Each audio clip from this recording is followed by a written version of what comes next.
You might have heard Trump just signed something called the One Big Beautiful Bill and thought, great, another giant pile of political nonsense I just don't have time for. But here's the truth. This bill, it's going to hit your bank account, your paycheck, your healthcare, your taxes, and even your kids' future in ways you probably did not see coming.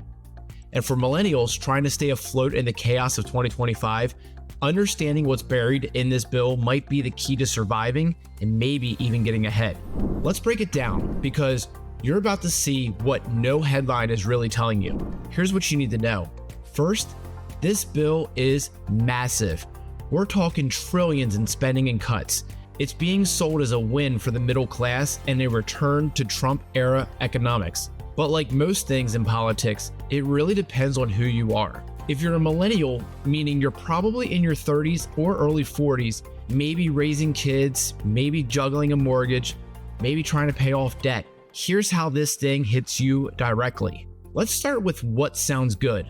One of the big headlines is that the Trump tax cuts from 2017 are now permanent.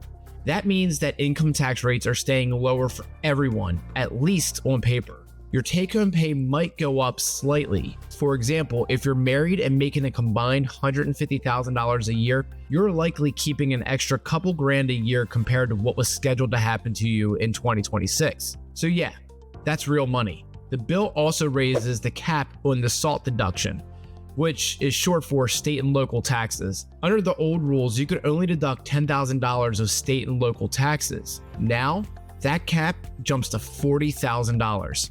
And if you live in a high tax state like California, New York, or even New Jersey, this is a big deal. It could mean thousands more in deductions. Translation, a lower tax bill. There's also a new tax break for tips and overtime pay. So if you're working in food service, hospitality, or just grinding out extra hours to keep up with inflation, you might see more of your hard-earned money stick around. Plus, there's a tax deduction for auto loan interest, but only if you bought an American-made car. So that new Ford or Chevy you financed, you might be able to write off some of that interest, similar to how mortgage interest works. Now, let's talk about kids. The bill increases the child tax credit by $200 per kid, and it'll now adjust for inflation moving forward, which didn't happen before. That's not life-changing money, but if you got 2 or 3 kids, it's another few $100 in your pocket come tax time. And unlike other parts of the tax code, this one helps parents across income levels. So far, so good, right? But hold on, because here's where things can get murky. To pay for all of this, the bill makes massive cuts to social programs.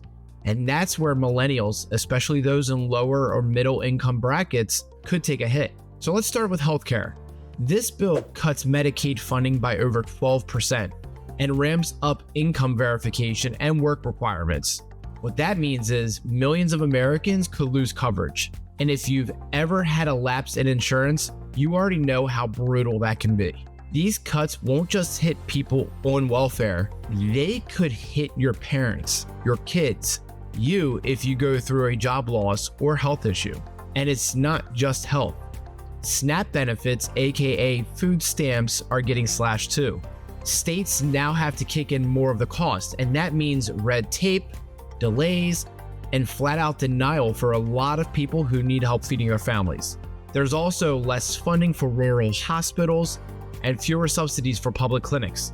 So even if you're not on Medicaid, your access to care still shrink. And if you thought that was it, nope. The clean energy tax credits from the Inflation Reduction Act, they're basically gone.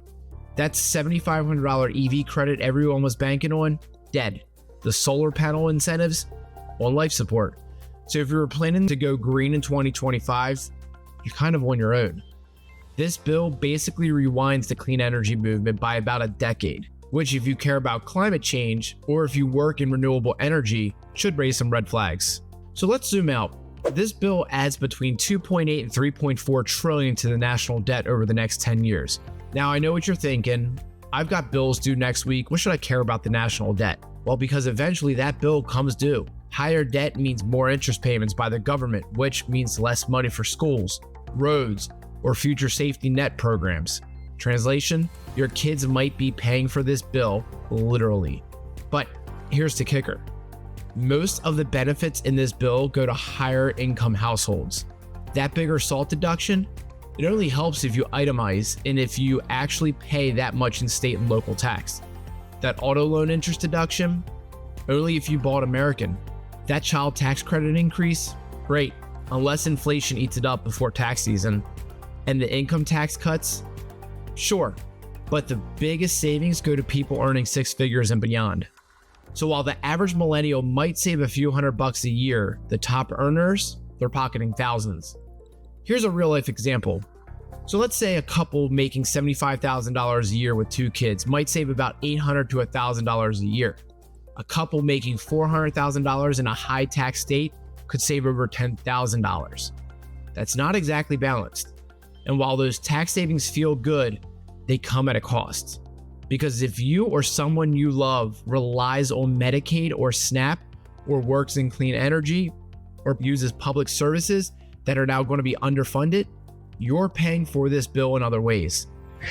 And that's the hard truth that nobody's really saying.